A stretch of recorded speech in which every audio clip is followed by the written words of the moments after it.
Advocate Saiful Islam আলিফ হত্যার প্রতিবাদে চট্টগ্রাম আদালত বর্জনের ঘোষণা দিয়েছে আইনজীবীরা।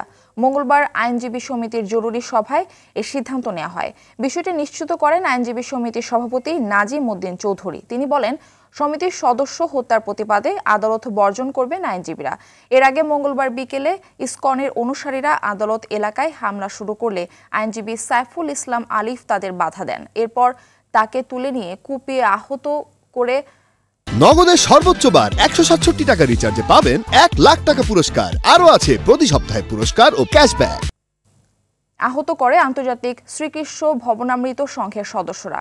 গুরুতর আহত অবস্থায় চট্টগ্রাম মেডিকেল কলেজ হাসপাতালে ভর্তি করা হলে কর্তব্যরত চিকিৎসক তাকে মৃত ঘোষণা করেন।